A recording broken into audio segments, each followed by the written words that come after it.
Okay, good morning, everybody. Welcome to today's event. How can cities help meet the UK's net zero targets? The event is part of a programme of work we're running ahead of COP26, of which you can get more details on our website. The focus of today's event is to explore how the decisions we make about our cities, how they grow and how they function, particularly in relation to density and planning and transport, can help or hinder net zero. So it's thinking about cities themselves as entities and how they work and what that means for net zero, rather than specifically focusing on particular environmental policy X or environment intervention Y. And we've got a fantastic set of speakers and panelists to explore these issues, and I'll introduce them in a moment. Just a few words of housekeeping before we go any further. As always, the event is going to be recorded and will be made available on our website after the event, along with the slides that you'll see in a moment. During the event, your microphones will be kept on mute. If you want to tweet about the event, the hashtag is net zero. There will be opportunities for questions to our panelists. You can submit them anytime, and you do that via the chat function to ask a question. And then when we get to the questions, if there is a bit of time, we'll ask you to ask the question yourself if you're wanting to do that. But if not, then just say so, and I'm happy to ask you a question on your behalf. And we will be done by 12 o'clock, no later. So let's get going. Let me introduce our speakers. First up, we're going to hear from my colleague, Valentine Quinio. Valentine has leads on all of our work on net zero at the centre. And she's going to set out the role of importance of cities to the net zero agenda based on some research that we did a short while ago. And then we're going to hear from our panel in this order. So our first panelist is going to be Phil Graham. Phil is the Executive Director of Good Growth at the Greater London Authority. Our second panelist is Stephen Peacock. Stephen is the Executive Director of Growth and Regeneration at Bristol City Council. And our third panelist is Laura Shoaf, who's the Interim Chief Executive of the West Midlands Combined Authority. So Valentine will kick us off, and then we'll hear from Phil, then Stephen, and then Laura. So Valentine, over to you. Thank you, Andrew. Let me just share my slides. Right. So with COP26 coming in a few weeks, it's a good reminder of the UK's own target to reach net zero emissions by 2050. And we know that to get there, we'll need to use a wide range of tools. So there's loads of discussions on the transport front on the need to see a wider uptake of electric vehicles, for instance, or to see more active travel. On housing, we know that most of the challenge will be to retrofit. But there's one element which we talk a bit less about, and that's the role that spatial planning and land use will have to play in the climate agenda.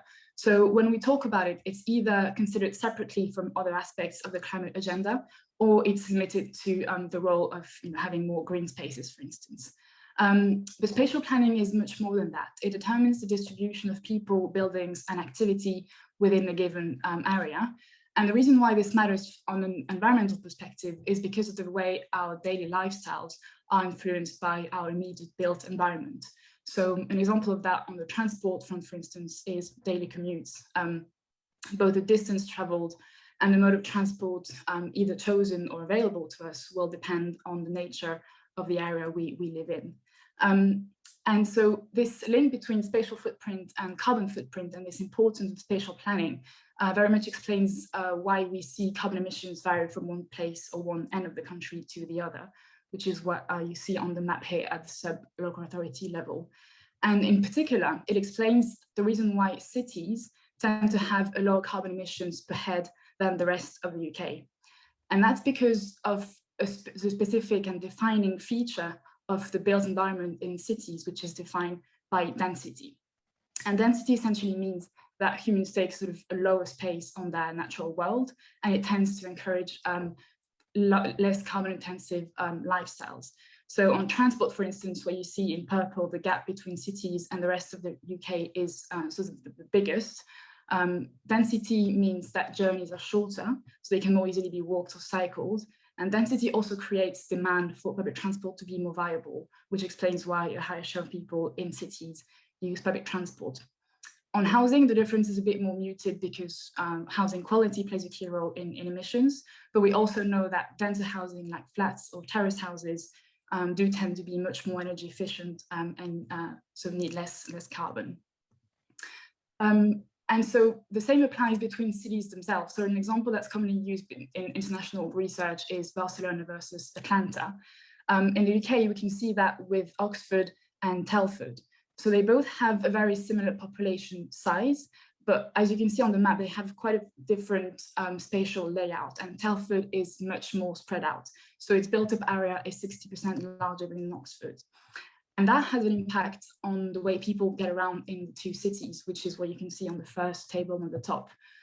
So of course, in Oxford, the student population probably explains why more people cycle, for instance. But the difference we see in public transport usage and car usage is very much determined by the fact that Oxford is much denser. And the table at the bottom also shows the link with housing and the fact that Oxford has a much higher share of flats, and in Telford, most housing is either detached or semi-detached. And so these two elements combined explain why Telford has a higher carbon footprint than Oxford. Now, Telford might not be Atlanta, but Oxford is not Barcelona either. And actually, UK cities are not very dense by international standards.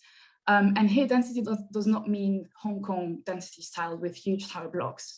But what you can see on the chart here is that a number of UK cities are way less dense than European cities like Barcelona, Paris, which achieve what we can call gentle levels of density, which we need more of in the UK.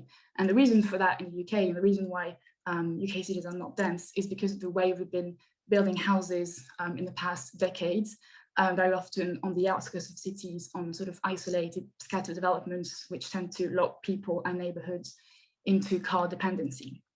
And so this needs to change, and we need cities to be denser. So to get there, we'll need to essentially change the way cities are spatially planned, and we'll need to use spatial tools and powers, spatial planning tools and power to build the right homes in the right type of location.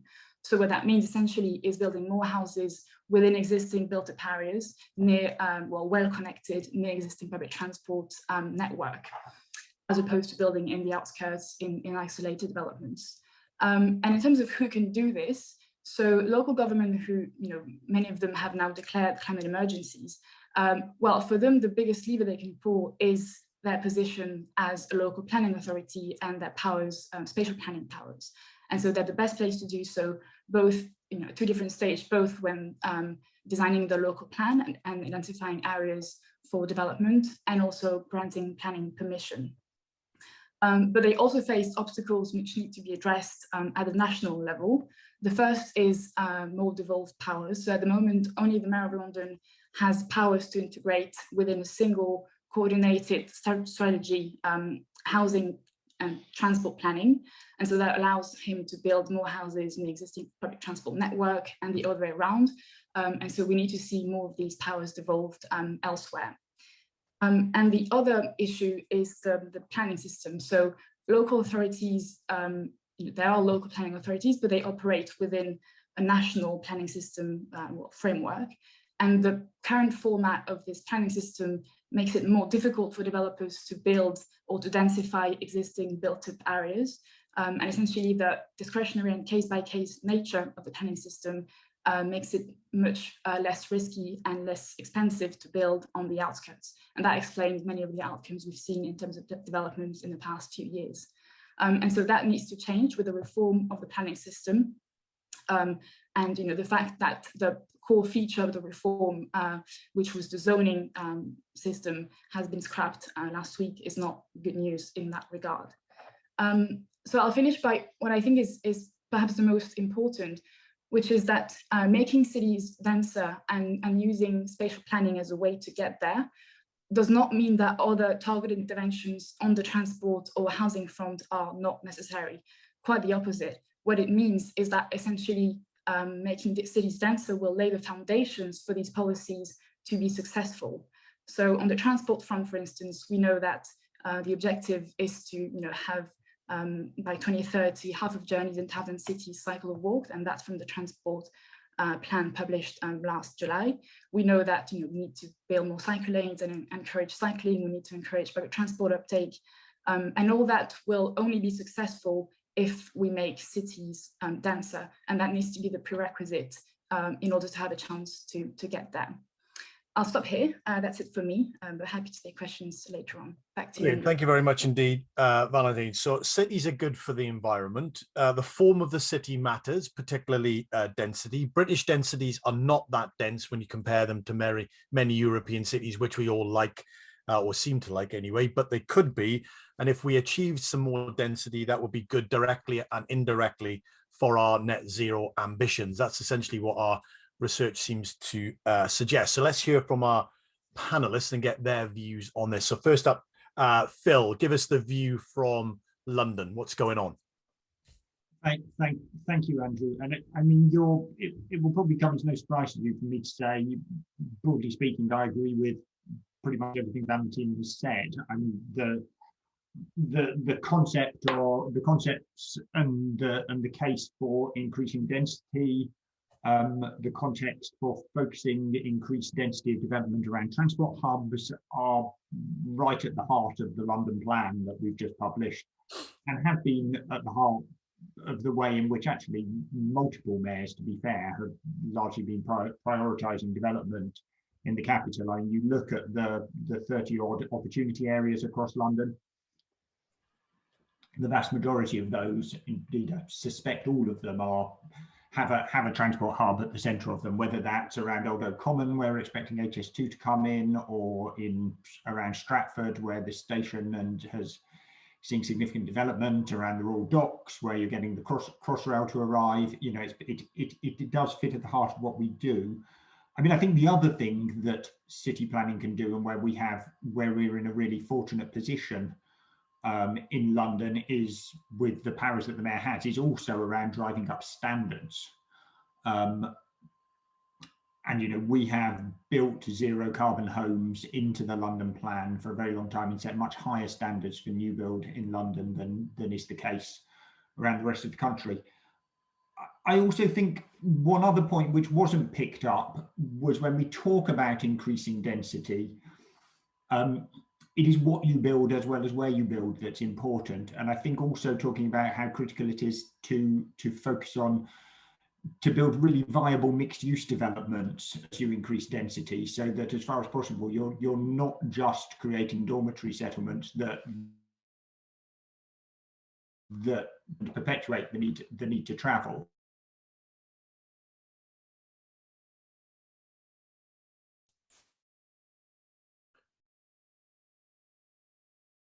I mean, but you want to make that the thing you do because you really need to get to those places, not something that you have to do simply to do your daily shop or for everyone to commute and so on. So I think building functioning, that density has to support sort of functioning communities rather than little dormitories.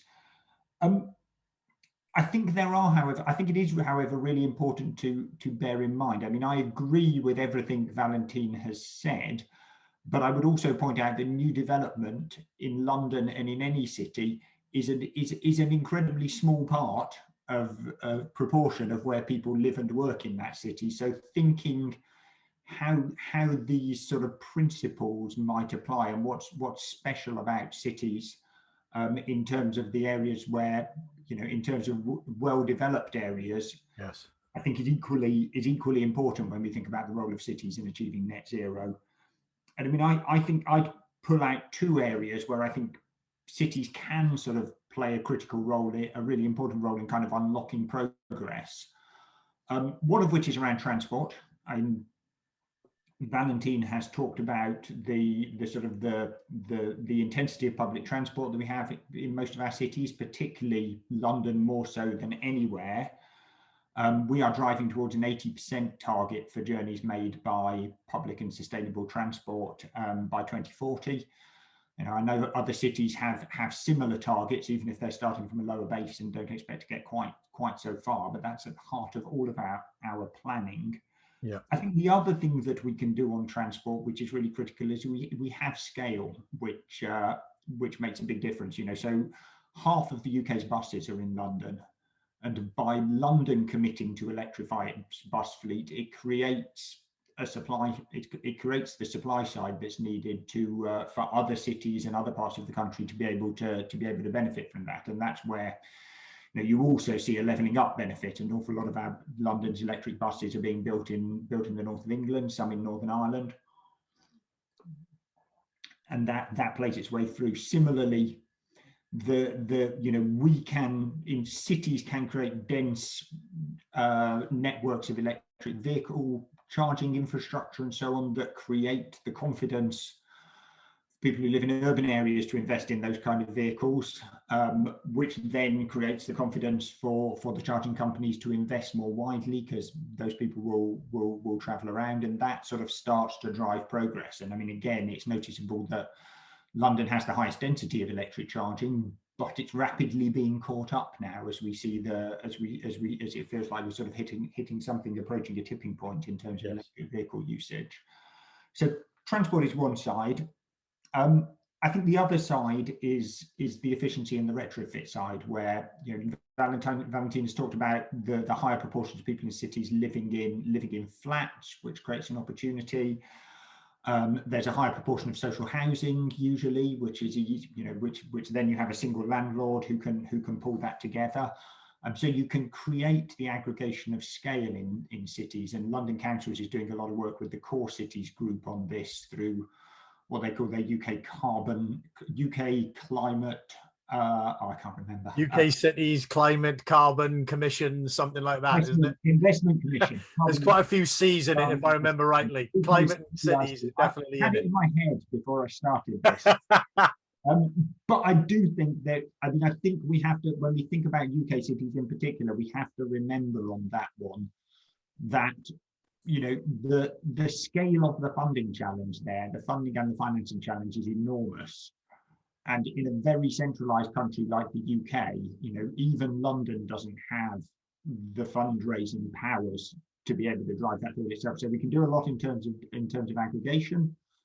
We can do a lot in terms of supporting the supply side, and I think that's where strategic authorities like WMCA and like the Greater London Authority have a role to play, because they can sort of convene the boroughs or the constituent authorities and really sort of provide the sort of technical support, and in our instance, funding support for the supply side. But ultimately, we're still going to be heavily reliant on central government in the current structure. And so I think you can't divorce the kind of the climate conversation completely from the devolution conversation. And I imagine, Andrew, you wouldn't want to do so in any case. No, indeed not. And if I can make just a couple of two final points. I mean, the first of my final points is mitigation is really important, but we mustn't forget adaptation in this context as well. And how we think about drainage, how we think about heat management in cities, how we think about green cover and tree cover and green space are going to be really important parts of the conversation around net zero, because we can already feel the impacts of climate change, and that is going to get worse however successful we are at bringing down emissions. And in many ways linked to that, I think the conversation about this also has to think about sort of where impacts are felt, as well as sort of the overall numbers. We certainly see in London, that the impacts of climate change are felt very disproportionately across different communities. It's very often poorer communities, often Black or Asian communities, who have the least effective access to green space, who have homes that are least well insulated, who are least able to manage the changes that are required, and of course least able to afford the kind of changes to building fabric and so on that some of your planning policies or whatever might drive. Yes, I think we can't, again, we can't forget the question of sort of how impacts are spread across our communities, alongside thinking about how we bring emissions down in the aggregate. But that's a lot of different London perspectives. I mean, I would be very happy to talk about some of the action we're taking in some of those areas as we get into questions. But I think you probably want to hear from someone else now. Great, thank you very much indeed, Phil. And I probably should have said as way of introduction, obviously, if you didn't get it and you don't know, I mean, Phil was the chief executive of the National Infrastructure Commission for quite some time, so is able to both talk about what's going on in London, but obviously, as we heard, give a bigger and broader perspective. And you said loads, Phil, but I'm particularly interested in that question about how do we change the existing as well as focus on the new, and then your final point around the distributional consequences and considerations, I think, is really quite critical as we try to evolve our cities into being better for everyone who works and lives in them. So very good, lots to reflect on. Keep your questions in. Emit, and we've also had, it's the UK Cities Climate Investment Commission. Will from Core Cities, thank you for clarifying that. So Stephen, over to you. Thanks, Andrew. Obviously, to echo what Phil said, we also support the report, and we have, as you'll be aware, for some time been through our role as a delivery focused local authority trying to actually address some of these issues. And clearly we're into the world of trade-offs, and there are no single issue fixes, although there are plenty of single issue groups, it would appear. So when you are talking about the challenges of the climate emergency, the ecological emergency, a housing crisis, which in Bristol sees 16,000 families on a waiting list out of a population of 400,000. We've got a very successful economy, relatively speaking. We're the only other core city to make a net contribution to the exchequer. However, we have acute poverty. We have illegal levels of air in our city. We have rural quality transport, that's what I call it, in a city. You can't rely on frequency of bus and regularity of services to get from where you need to get to if you're really in a hurry and you're really reliant on it. We have a station that is the last major station, Bristol Tempermeads, not to have received an upgrade, which is creaking at the seams and is holding back investment in the largest, would be the largest new regeneration project in the UK. All of these issues are happening every day, real time, against the backdrop clearly of contested and quite noisy local politics. So getting stuff done and cutting through that, it will always be a challenge. But I do want to just make that point about rising above that and saying, but in a city where the population is going to grow by 20% in the next 20 years, and with all those other issues, we have no choice. We have to sort multiple issues. And when you actually put that all together, densification in a place like Bristol, with its constrained geography, it is really the logical and obvious answer, along with putting in place, that transport infrastructure that we so badly need.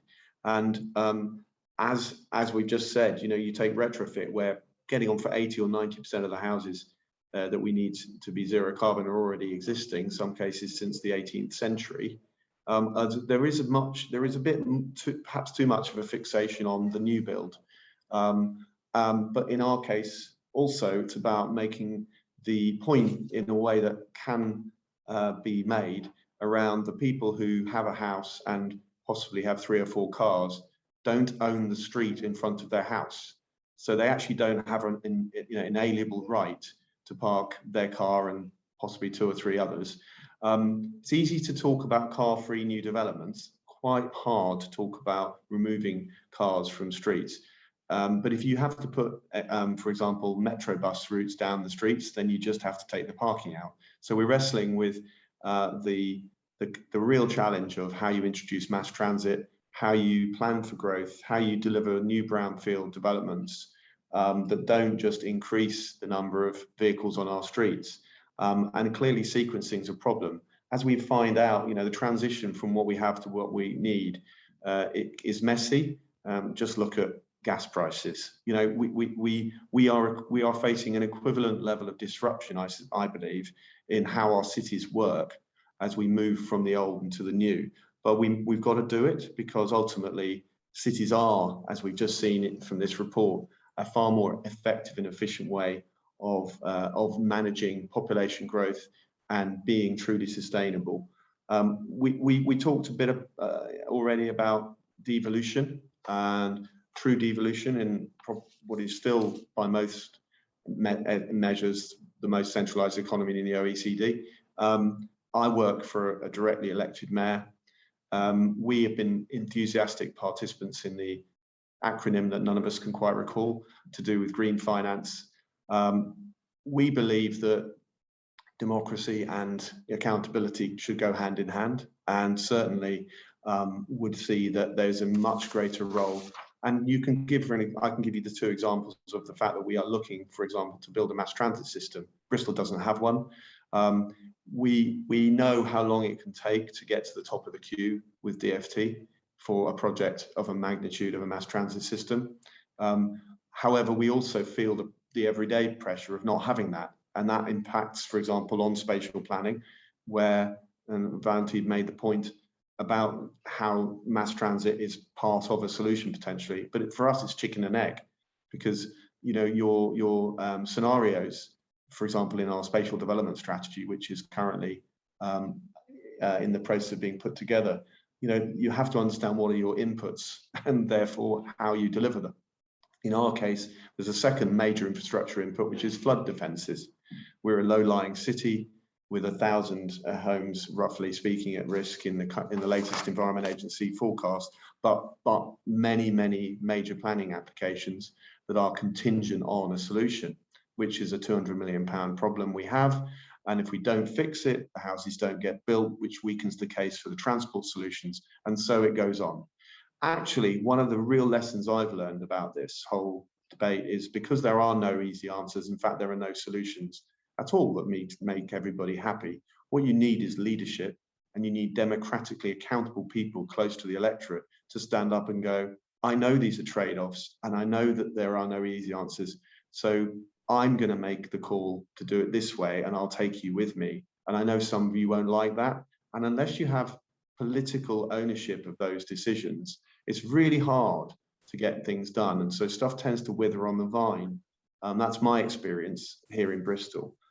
But clearly lots to mull over, and I think we obviously all share a view that cities are a key part of the future decarbonised economy.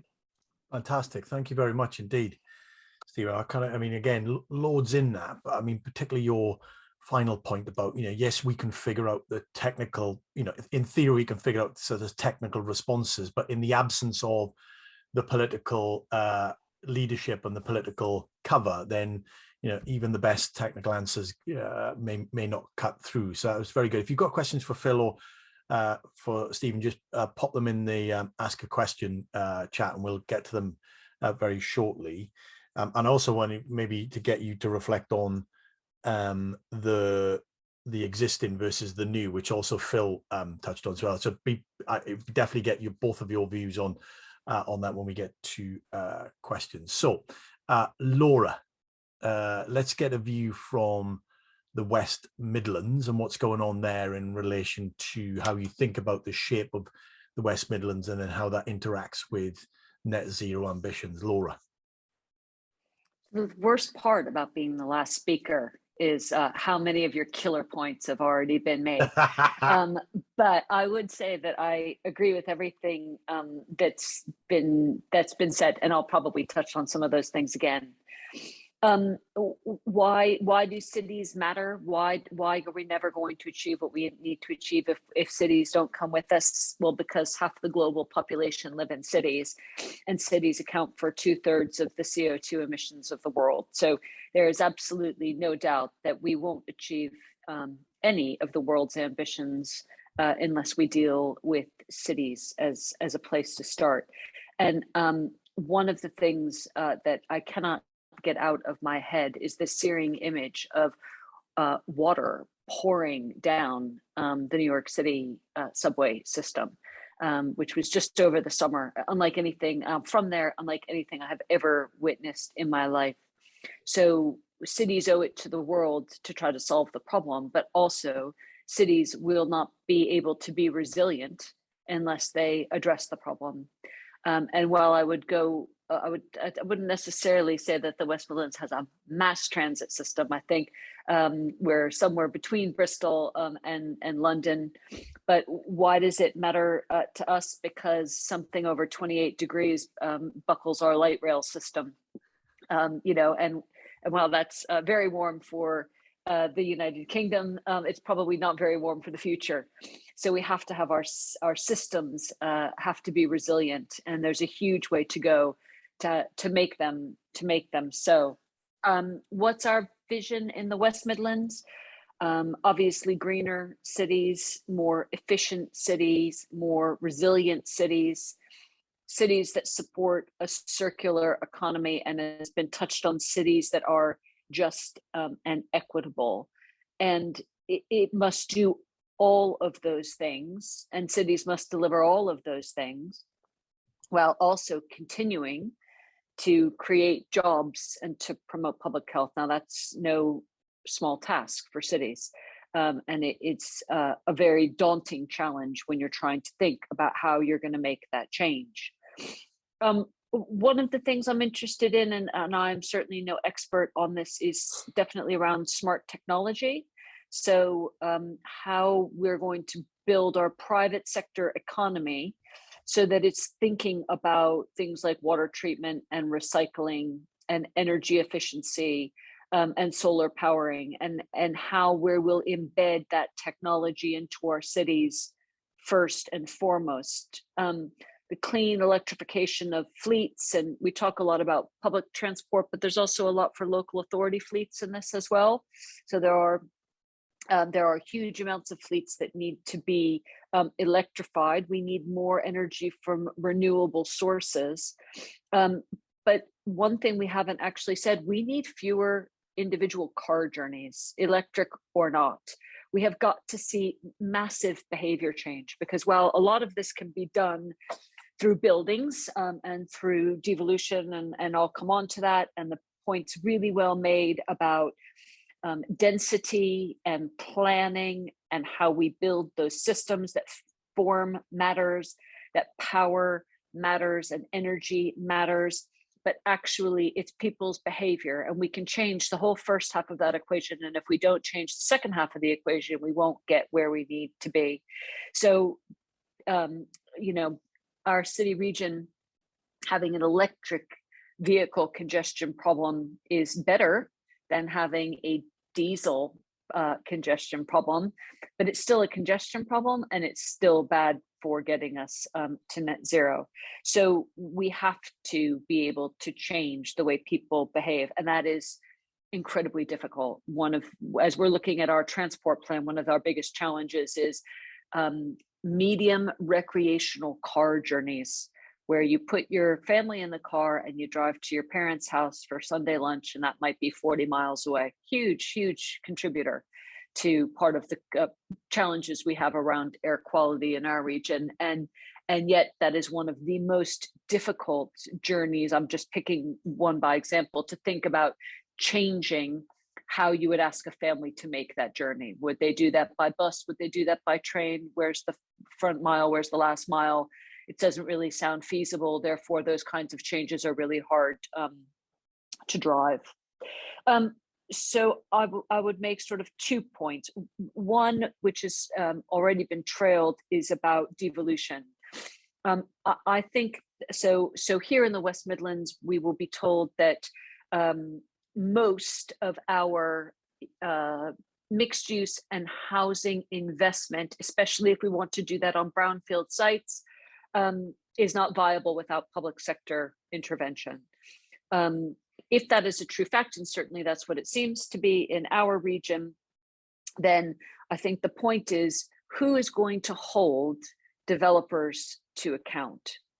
So if that money flows nationally out straight through to developers through grants from Homes England or elsewhere, who is going to ensure that those developments meet the needs of those places? Who is going to say that is either not enough affordable housing, or that is not enough advanced message of modern construction, or those homes aren't net zero, or they're not right for our region?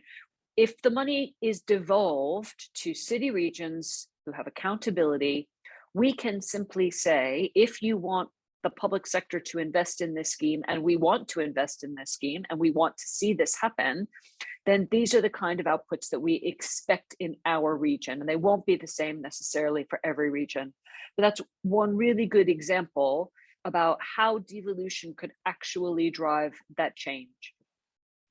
And then the other thing I would say is where you either don't have that accountability, because not all systems are the same in this still very centralized country. If you have something that needs doing that you don't think will be able to be pulled out with local politics to get agreed, then mandate it. So, clean air zones. If you're not in a position where you've got an accountable and responsible area that's willing to do it, then mandate it from the center. We seemingly don't have time to wait for local politics to necessarily play some of this out. Now, I know that's controversial, but I think don't ask a question you don't want the answer to would be the way I would turn that on its head. And actually, there is a role for government to do the right thing above anything and anything else. And in certain areas, you've got very forward-thinking mayors, but we don't have mayors in all areas, and actually, not all cities are covered by them. So we have to be willing to have those difficult decisions taken, and not necessarily wait for local politics to catch up. So we need all of those sort of systematic efficiencies to come together, and the technologies to come together to allow us, with the advantage of our density, and hopefully as planning powers are given to areas outside of London, and more devolution is given to areas outside of London, so that we can hold our own cities to account, and those people who are participants in helping to build our cities and change our cities to account. We also then have to have the flip side of that, which is the national vision, to help drive that across areas that don't necessarily have those systems of governance in place yet. I think there's a huge role for technology in that. Again, that's a topic I wish I could speak with more knowledge about on this call, around what the Internet of Things might genuinely be able to do to transform cities. Actually how systems and systems thinking and that kind of intelligent infrastructure could make an incredible difference into the way cities operate. There are examples of that, especially in the Far East. And I think maybe we don't challenge ourselves enough to get those examples from around the world of where some cities have actually changed quite radically, and apply that same pace and innovation of thinking into our own cities. So I'll stop there, so the risk of repeating what colleagues have already otherwise eloquently said before me. Fantastic. Thank you very much indeed, Laura. And you added loads and didn't duplicate at all. So that was very welcome. And if anybody can solve the equations behind Laura by 12 o'clock, then put that in the chat as well, and we'll offer a bit of that as well. See how if we can drag back our memories of how to do these equations, in a math sense. But so lots in that, and that's some good questions. I suppose I want to touch on, or start with, take this in different ways, but I want to touch on the fact, I mean, first off, observation is that all three of you work for mayors, and they're just not, they're mayors, but they're also very strong, visible, engaging individuals as well, strong leaders, in a sense of being a visible leaders for their places. And we do know, I think, that density, however you kind of define it, is not particularly liked by people or the public, and by politicians in many respects. I wonder, Stephen, maybe because you kind of talked about this and sort of framed this up as taking tough decisions, where, I mean, how are you kind of addressing that? How are you kind of winning the argument that Bristol needs to grow, success brings challenges. You talked about the role of political leadership in the shape of the mayor. Now, how are you kind of bringing the public along? Because I think, that would be really interesting to get your views on that, and to get Phil and Laura to give their own views from London and West Mids respectively. But Stephen, you kick us off on that. I mean, I'd like to say that it's more than trial and error, but there's an element of the fluid nature of that discussion which does move around, dependent on partly the politics of the city, but also the developments that are happening. And you need an overarching strategy, but you need to revisit it. So, we have an urban living supplementary planning document, which we're going to be looking at again in light of things that have happened, in particular around protection of green spaces in our city, which are more and more something which the people of Bristol are saying they want us to protect. I mentioned earlier the fact that we've got a lot of low-lying areas of the city that are ripe for redevelopment and have been the source of masses of speculative investment, but which require a flood solution in order to be able to move forward, and the Section 106s will not pay for it. Or, so there's a changing story here, and where we get to with that is we are trying to take people who would be otherwise quite comfortable in their single issue and engage them in a debate about almost the deductive reasoning approach that says, once you've ruled out the impossible, the only thing that left is whatever Sherlock Holmes said. You can't build on green fields, and you can't just continually move outwards, because our city boundaries are very constrained. What you're left with is a small group of sites, relatively speaking. And then if you want to deliver great quality housing, zero carbon and affordable housing, then you look as to height, scale and mass. So we're trying to take people along that journey with us. So for example, we've got our wildlife trust, in our case, the Avon Wildlife Trust, talking to us about how does that strategy align with ecological net gain. There is a lot of misinformation about what height, scale and mass means in that context.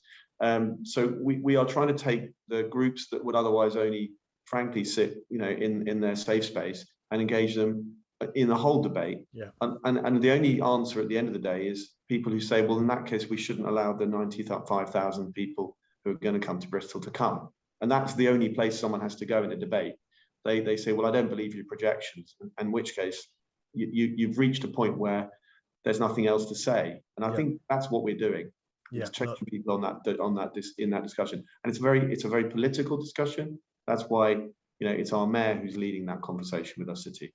Fantastic, very good. Phil, your kind of reflections on this, how we kind of, London, big place, but actually, as you said, lots of the stuff that is already there. So, focusing on new is useful, but actually existing is incredibly important. And yet we know, for a variety of reasons, people can often be resistant to change, particularly if they think it's going to be negative. I mean, where's the sort of politics and the leadership trying to take the public of London in terms of changing the city? I mean, I think you're absolutely right. I mean, in many ways, the new build is the easy part of this in terms of leadership, because the areas where London is seeing really significant development tend to be sort of the areas that have been more blighted, that need to see change, and that sort of recognised as areas in which there's going to be that kind of shift. That doesn't mean there aren't challenges. Tall buildings, in particular, particularly the further you get away from the centre of the city, are difficult, and the mayor has had to basically hold his nerve on some of those, coming back to what Stephen was saying about leadership. But when you come to the sort of the existing side, changes this is really hard stuff. I would say the mayor's the need to hold your nerve and the need to show leadership is much greater at the moment around things like the ULEZ and the introduction of low traffic neighbourhoods and active travel infrastructure than it is around building dense neighbourhoods at Stratford or the Royal Docks. They've just introduced Hackney Council has just introduced a low traffic neighbourhood where I live, and I live in Stoke Newington, which, for those of you who don't live in London, is about as hippie-ish as a middle class neighbourhood as it's possible to get, and the local road WhatsApp group went crazy when the low traffic neighbourhood was proposed, because people suddenly realised, coming back to Stephen's point, their parking was going to get taken away from them. And if that's happening in my neck of the woods, I mean, it's much harder in other. It will be felt much more strongly in other parts of the capital. So I would say one thing about leadership that Stephen didn't say that I think is really critical is that this is not going to work through mayors. And I don't think either Sadiq or Andy Street or Marvin is in this space, but it's not going to work through mayors being in the kind of single my way or the highway driving form of leadership. None of the mayors, none of the local council leaders have the ability on their own to drive through these changes. It is a model of collaborative leadership that's needed, that can, exactly as Stephen said, can convene different voices, can convene the different layers of government, and can actually drive through to solutions. And I think what is challenging here from where I sit, sort of in a small p political way, is that we're making really good progress in terms of convening that discussion with the boroughs. London councils is playing a really helpful role. The GLA is being more collaborative, but we're not getting anywhere in terms of the discussion with central government for the most part. Yeah, no, that's very good. Laura, you touched on lots of things, but I mean, in this sort of space, you touched on, there's a desire across the West Midlands to think about, achieving greater scale and greater mass, greater density through brownfield first, as it were, or as it used to be called. But you've got a kind of viability problem or issue. The system doesn't necessarily allow you to pursue those ambitions. I mean, what would you want for either the planning system to do differently or for the funding system to do differently in order for you to bring those different agendas together? So one of the things that we need is the funding flexibility. So we can invest, whether that's equity, whether that's grant, whether that's loan, in some of these schemes, and in investing in them, we can use local criteria that means something different. So, for example, we might be able to say we don't need to achieve the highest and best value to sell a piece of land if we're willing to take a long-term ground rent. But we might say on the side of that the only way that we would then invest in that deal is for that deal to either be doing something meaningful about local jobs or meaningful about the kind of building that it is, or something meaningful about the remediation of the space or the neighborhood. And because that's our role, we can attribute benefit to that might not come if that money comes centrally.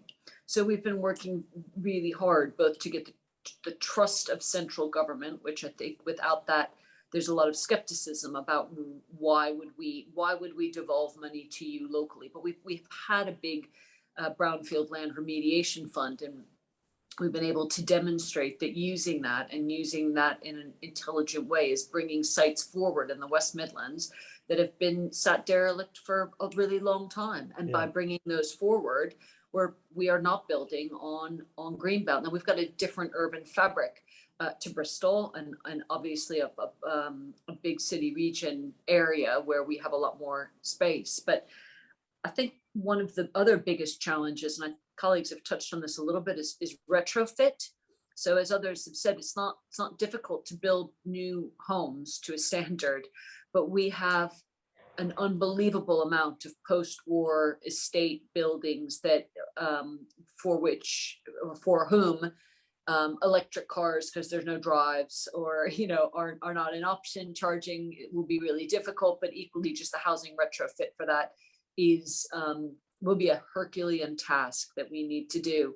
But I'll come back to that bit about incentivization, and are the incentives aligned to achieving net zero? So if your housing associations, for example, are rewarded on the amount of new units they provide, you know, will you incentivize them to retrofit their stock, which might actually be causing more of a problem than the new build. So again, as long as the funding flows from the center, as long as the incentives flow from the center, they won't reflect the place. And those places are different, as I said, and they'll have different housing stocks, they have different geographies, they have different amounts of brownfield land or greenfield land, and they'll need slightly different solutions. But I think we probably can't underestimate the importance of retrofit for cities, especially city regions like ours. Yeah, no, it's a very good point, and both Stephen and Phil kind of, you know, mentioned what 80 or 90% of the stock that we need to deal with is already in existence, and being mindful of that. But also, I'm just struck by your comments about preparation of brownfield land for development. Of course, we will all remember that in the 80s and 90s, and probably up until the early noughties, we had, you know, programs such as English partnerships and urban development grants that essentially did precisely what you did, which is prepare land for development where, you know, the viability was somewhat questionable because of end prices. And yet maybe we need to reinvent some of those sorts of initiatives, which I think might be maybe where we'll go. Stephen, we've had a couple of questions on reflections on, I think you made this point particularly, which is the sort of sequencing challenge. You know, for example, you want to improve the public transport system, but in order to improve the public transport system, you need more potential users, and therefore you have to kind of think about residential and housing and all the rest of it. And it's a bit chicken and egg. How do you, where's your thought on how can we square that circle? Can we get to how we break that apart? Otherwise just go round and round. I mean, what's your thought on that, Stephen? Well, I do believe that the some much more of an integrated spatial approach is what you need. And if you're bidding into, as I mentioned, flood defences and mass transit, you know, two different government departments who are at the epicenter of all the bids that come their way from every town and city up and down the land, then the fine grain, you know, interrelationship between those things in your local plan is not really appreciated or even put into the mix in terms of scoring. So, I mean, obviously it's easy for me to say, but I would say that the aggregation of those powers and that funding opportunity at the right level spatially has to be the right way to do it, because not only do you get the benefit of the sequencing, but you also get, as I said before, the democratic accountability close to the people who are the ones ultimately who get to benefit and who are the ones who will tell you if they don't like what you're planning. So, and are you currently hampered from doing that, Stephen? Absolutely. Yeah. No, completely. I mean,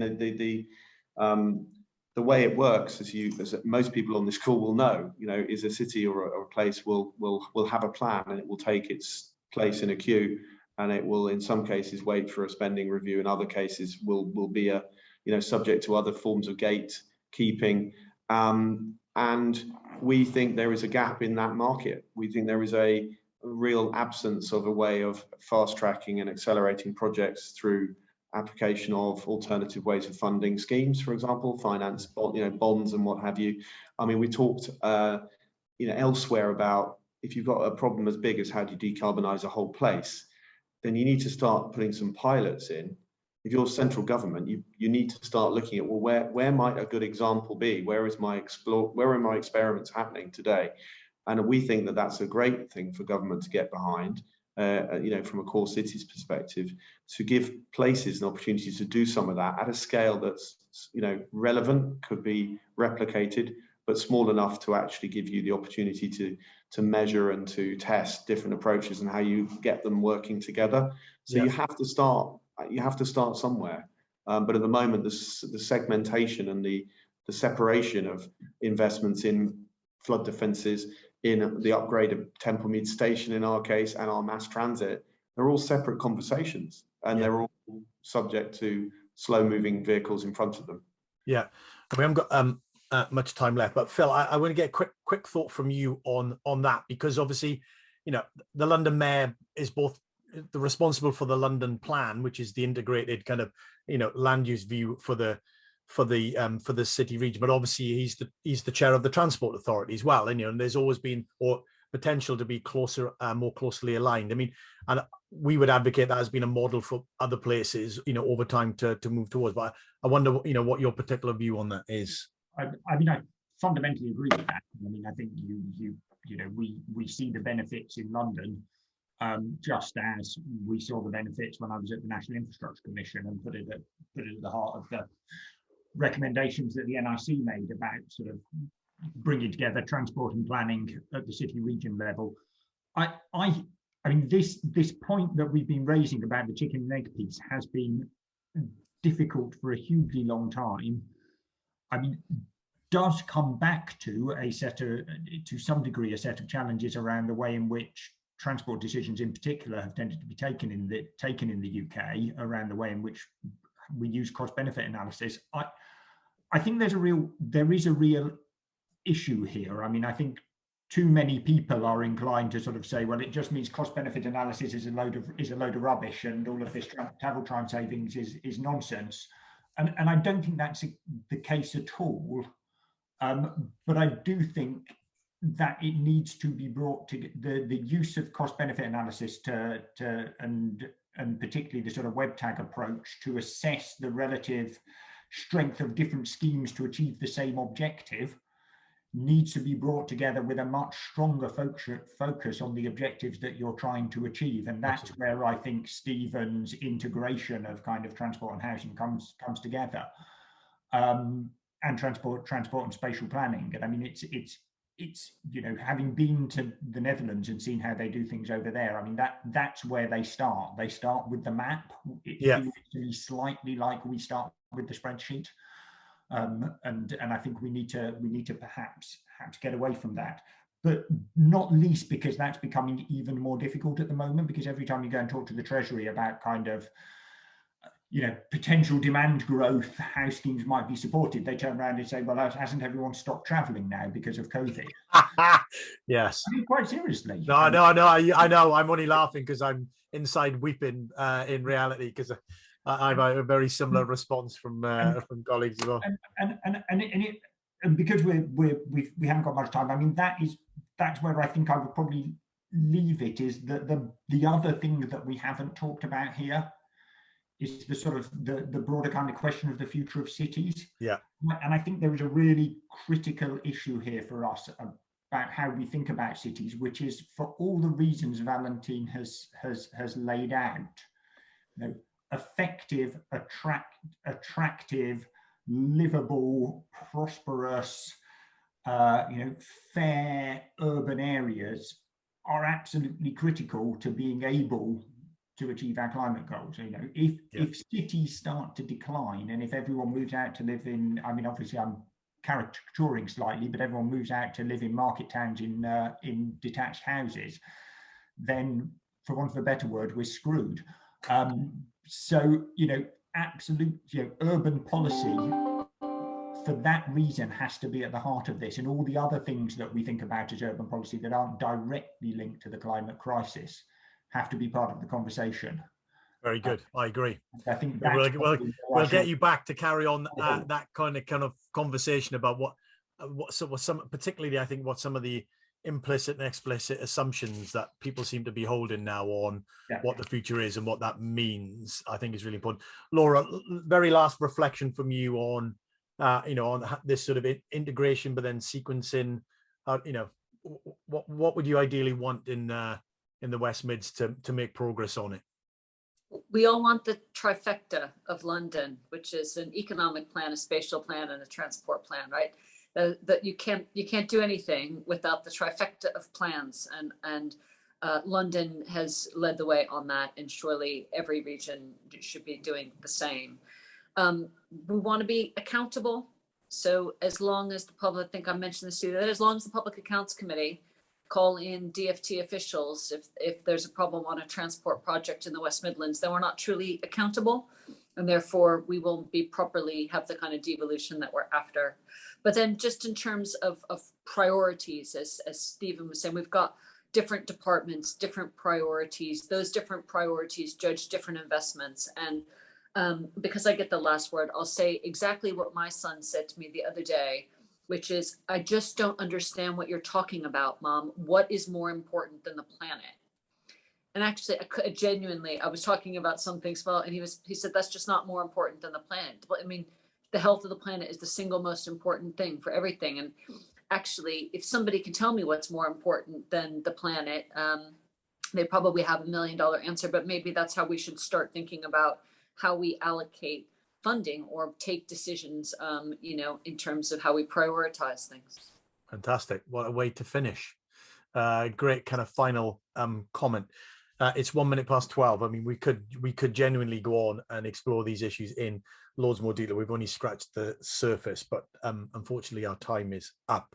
As I say, if you want to come back to listen again, the recording of the event will be on our website very shortly, centreforcities.org.